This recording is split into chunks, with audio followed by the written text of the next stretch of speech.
Welcome to Trade Finance Talks TV. My name is Deepesh Patel and today we're in Dubai at the ICC UAE Global Trade Facilitation Summit.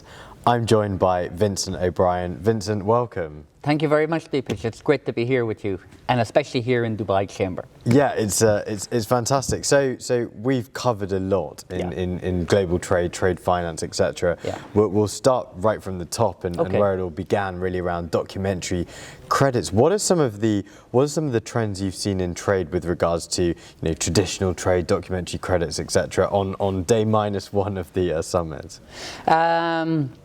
Well, on the first day of the summit, which was Tuesday the 14th, we had a technical legal event, which was the annual Trade Law and Compliance Conference. So we had the best brains in the world here in the context of trade law and compliance. We had a trade law morning, which was dealing with legal cases that have transpired in the last year or two, an analysis looking at some forthcoming legal issues in trade. And then in the afternoon, we had a focus on compliance, KYC, etc. And it was really an engaging technical day, lots of debate, discussion, disagreement, and then some consensus on steps we need to take, positive steps to move forward. And what were some of these steps that we need to take to move forward? Well, for example, we had the launch of a guide to fighting financial crime in the Middle East. So this was preceded by a panel, very open panel, talking about the challenges facing compliance and KYC in the Middle East. And first of all, this was looking at the negative unintended consequence of all of this requirements and enforcement that's needed to fight financial crime. But then we were looking at steps way forward. So number 1 is the guide. Number 2 is we're developing training. And number 3, we're creating awareness in the business community of steps they can take to make the compliance easier for the banks. Now, we're not trying to make life easy for banks, but just means that then we can free up finance to make it just a little bit easier for trade finance to flow. So, correspondent banking and de-risking has been a key theme throughout the conference. Yeah. Are there challenges in the GCC region when it comes to de-risking, particularly of the smaller banks? There are challenges everywhere, and this is a very sensitive subject, okay? But it's one that we are addressing, and we are addressing in a very sensitive manner. Within the many delegates from so many countries here, there are banks that have been de-risked. And the reason they're being de-risked is not because they're doing anything wrong, but the cost now of maintaining the correspondent bank relationships has gone up so high. And indeed, there is a little bit of paranoia in the market, okay, about the consequences of dealing with banks in certain emerging markets. And that's why the focus of this event is global trade facilitation, because it's driven by the MDBs, the trade facilitation banks and their trade programs. And they are taking brave, cautious steps to actually support banks in maintaining their correspondent bank relationships. So did we make progress? Yes. Did we make a lot of progress? No. But a lot of progress, I believe, is going to come down the line. Yeah. And I guess on that note, partnerships are incredibly important in the region. Yeah. But one of our take-homes has been actually trade still operates in silos. You have the UAE hub, you have the Saudi hub, etc. Yeah. How can we encourage more regional and local partnership between the countries in the GCC region? Well, you're looking at the best example right here, right now, on how that is done, because this event has so many participants from the region. And as it was opened yesterday by the director from Dubai Chamber, and he was referring back to our first summit, he said it was quite amazing, the nature of the event, because it's full of debate, dialogue, discussion, argument, counter-argument, okay, but all done in a professional, friendly way with a little bit of humour thrown in. So we're already moving forward with the dialogue. It's not like some other events where it's a panel that's very cautious and singing the same tune. There's a lot of disagreement here, but positive disagreement and coming up with steps that can move forward. Yeah. So when we spoke at Istanbul at the EBRD Trade Facilitation Programme, a lot of the conversation was around the growth that we've seen in the UAE region and beyond for trade, and you threw out some statistics, but obviously conflict, wars, inflation, commodity prices continue to really challenge the environment. What's your view today? The biggest word is uncertainty. Really, that is the biggest challenge. And there, in certain parts of the world, there's a perception that all of these problems are over there, going to stay over there because they haven't felt them yet. These challenges are going to impact every part of the world. And now there's no part of the world that operates in a silo, even though some of the countries, in my view, think they do, okay?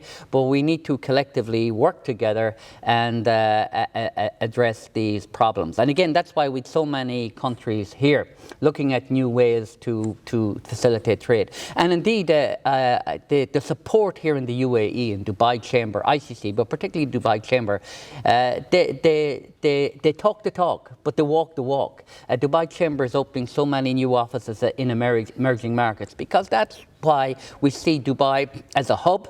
I prefer to use the word bridge, as a bridge between markets to facilitate trade and development and prosperity and share this among the emerging markets in the world. Thank you. And when we talk about partnership, trade facilitation is particularly important, and the multilaterals have really had to step up and up their game to support some of their partner banks, which we talked about yesterday. Can you give an overview about how multilaterals are helping build this bridge? For me, it's obvious because I'm engaged in it. But yesterday, if we were listening to the business of the multilaterals over the last year or so, commercial banks are pulling back in limits into emerging markets, giving the risks caused by consequences we've already talked about. But if you looked at the figures yesterday, multilateral development banks, one of them had increased its program, which is already huge, by 30% last year. Another one had increased their program by 50%. And we heard from Makiko from the IFC that very recent times they've issued guarantees covering Ghana, Ukraine and Sri Lanka. So it's not just talking the talk, it's walking the walk. And a lot of people are not aware of these programs because the MDBs are one step away from the commercial counterparties because they cover the bank risk. But yesterday there was comments from some corporates here, we never believed that we could still trade with these emerging markets. So the key right now is to use this model, support this model and leverage this model to cover more trade in emerging markets. Thank you, Vincent. So we've talked a lot about documentary trade and traditional trade finance. You keep going back to this documentary trade. But I guess the growth is also coming from supply chain finance, payables, etc. Sure. Can you talk about the development of these programs in the region? Sure. It's really interesting that my passion is traditional trade finance, okay? But actually the reality is that commercial letters of credit are in decline as a proportion of global trade. There's no doubt about it. And people here, yesterday people are talking about AI checking documents. Let's be clear.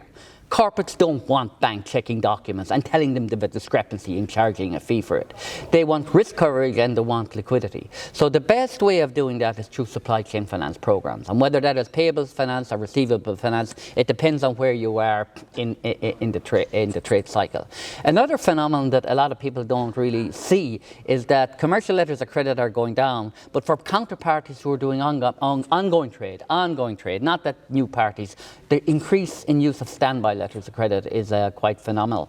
Because even all these transactions that are covered by the MDBs, they call them guarantee programs, but it's not really a guarantee program because every time they cover a transaction, they use a standby letter of credit. So that's just, I think, an interesting insight. Got it. And technology is also a key theme of this week's conference. Yeah. Are there genuine use cases? And I'm not talking about proof of concept, but live use cases for trade tech within supply chain finance? Like the debate about paper, like this building and this 700-seat auditorium, which is part of this big building, the decision was made in the Dubai Chamber, no more printing paper. There's no printer in this building. You cannot print a piece of paper. And in the beginning, to get over this is impossible, okay? But it's possible and it's happened. There's no paper in this building. So in terms of trade, it's not about digitalizing a piece of paper. It's about analyzing the workflow, the process, and then coming up with a technology that does what we do already, but does it more efficiently, more transparently, and with better reporting. So there are use cases here, like, for example, an applicant 300 kilometers away way in UAE right now can apply, if the limits are in place, etc., and they're a customer, they can apply for a letter of credit and the letter of credit be issued by SWIFT within 30 minutes to the far side of the world. And of course, don't forget, a SWIFT letter of credit is already an electronic letter of credit. Even though some fintechs have said they've come up recently with a digital letter of credit, we already have an electronic letter of credit. It's when it's printed out at the far end it becomes a piece of paper. Yeah, absolutely. So to participants that have taken part in the Global Trade Facilitation Summit, what are your key messages and take homes to them as they leave the summit, as they reflect over the next few weeks in terms of, you know, how they can develop their trade finance practices, etc.? My steps are think about what you learned, plan, and then move forward and implement, okay? And that's already happening here because, you know, I think you saw it yesterday. There was debate, disagreement, and argument, and a lot of fun, okay? We even have a mention of, you know, kung fu between various parts. Joking, okay, joking. No kung fu here. But that's what's actually needed, you know, detailed discussion and not being afraid to share your opinion. But then you got to act. Okay, you can't come back next year and we have the same debate again. But this year, this was a different event to last year. Last year we had a good event, but this year it was much more heated. But by heated, I mean that in a very good way. There was engagement, discussion, and a lot of fun, yeah, which is important. And testament to you for bringing so many different players from around the world to the summit to have that debate, right?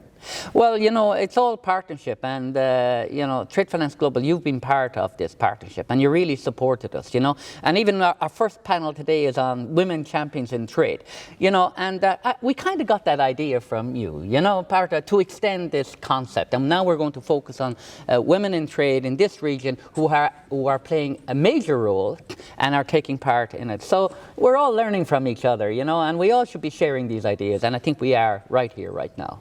Thank you very much, Vincent, and really enjoying the conference here in Dubai, and see you next year. We're only warming up. Thank you very much.